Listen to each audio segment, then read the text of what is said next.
Okay, so for this question, for part A, we're just subtracting functions. So this is really just gx minus f of x.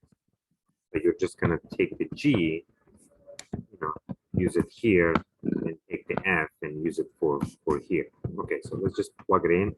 So g is x squared minus 36, and then minus, I put the f in parentheses because it has two terms.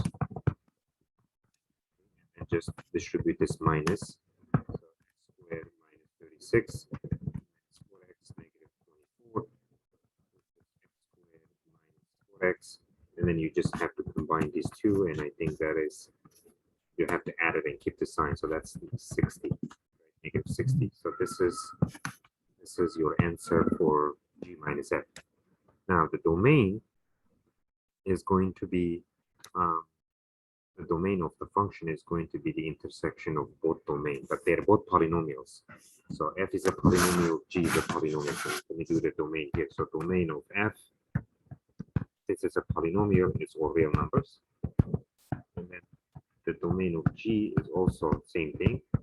And the domain of g minus f is really just going to be the intersection of these two, but they're the same.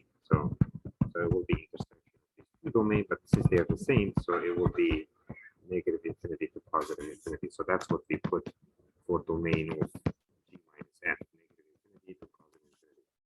Now for part B, I'm just going to divide because this is dividing f by g, so it's going to be f of x g of x.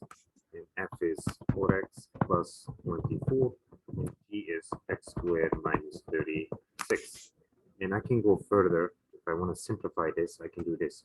So factor 4 on top. It may just accept this if you just put this as an answer, but let's just keep one more step.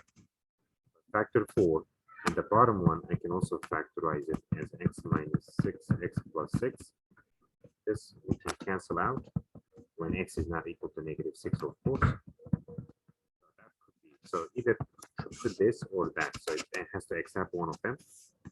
And then for domain, because these are rational functions, and I have to exclude whatever makes the bottom 0. So the zeros of the bottom equation are going to be excluded from all real numbers. And what are the zeros of the bottom equation? Well, the bottom equation is x minus 6. So set this to 0. We would get x equals 6, x equals negative 6. So these two numbers must be excluded from real numbers.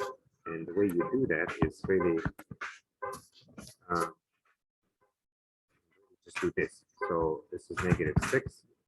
This is positive 6. So you're deleting 2 points, which means you'll just take the rest. So you will take this, you will take this piece, and take that piece, which is, so domain will be negative infinity to negative 6, union negative 66, and then union 6 to positive infinity.